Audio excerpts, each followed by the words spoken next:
सिंधुदुर्ग जिल्ह्यातील काही भागात अवकाळी पावसाची हजेरी. पुढचे 2 दिवस जिल्ह्यामध्ये येलो अलर्ट जारी. नद्यांच्या प्रदूषणाला महापालिका जबाबदार. दूषित पाणी थेट नद्यांमध्ये सोडल्यामुळे नद्यांची अवस्था बिकट. जलसंपदा मंत्री राधाकृष्ण विखे पाटील यांची टीका. सांगोला इथं 21व्या महाराष्ट्र सिंचन परिषदेचं विखे पाटलांच्या हस्ते उद्घाटन झालं. धुळे महापालिका क्षेत्रातील देवपूर भागात रस्त्याच्या कामात 1,64,00,000 रुपयांचा गैरव्यवहार. ठाकरेंच्या शिवसेनेचे नेते अनिल गोटे यांचा आरोप. देवपूर पोलीस ठाण्यामध्ये तक्रार केली.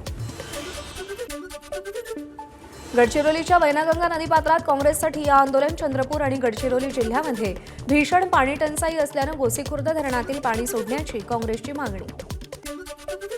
बीडच्या गेवराई तालुक्यातील अर्धामसला गावच्या मशिदीमध्ये स्फोट घडवून आणणाऱ्यांवर UAPA अंतर्गत कारवाई. आरोपींना 4 दिवसांची पोलीस कोठडी. पुण्याच्या मुंढवा परिसरात कारची चिमुकल्याला धडक. घटनेमध्ये चिमुकल्याचा मृत्यू. या प्रकरणी हडपसर पोलीस ठाण्यात गुन्हा दाखल. कोल्हापूरमध्ये लहान मुलगा ट्रॅक्टर चालवतानाचा व्हिडिओ समोर. मागे ट्रॉलीमध्ये देखील अनेक मुलं बसून असल्यानं चिंता व्यक्त केली जाते. लातूर शहरातील मुख्य बाजारपेठेतील एका 2 मजली इमारतीच्या गॅलरीचा काही भाग तुटून खाली कोसळला. एक ऑटो आणि 2 दुचाकींचं नुकसान. इमारत जीर्ण झाली असल्यानं महापालिकेनं इमारत मालकाला नोटीस दिली आहे. नाशिकच्या साकूर फाट्याजवळ मिनी ट्रॅव्हल बस आणि डंपरचा भीषण अपघात. 11 जण गंभीर जखमी. गोंदियाच्या मोरगाव अर्जुनी तालुक्यातील इटियाडोह धरणाच्या कालव्यामध्ये वाहून गेलेल्या मुलाचा मृतदेह सापडला. मित्रांसोबत कालव्यामध्ये अंघोळीला गेला असताना पाण्याच्या प्रवाहात वाहून गेला होता. यवतमाळच्या दिग्रस शहरातील छत्रपती शिवाजी महाराज चौकात कापसाच्या 2 दुकानांना आग. दुकानाच्या छतावर इलेक्ट्रिकचं काम सुरू असताना स्पार्क होऊन आग लागली.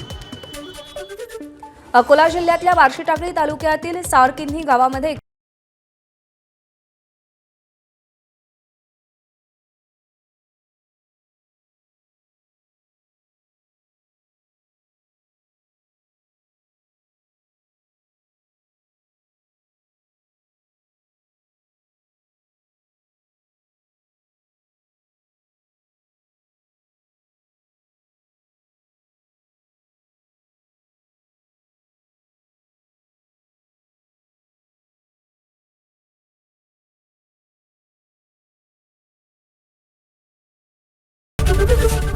ABP माझा, उघडा डोळे बघा नीट.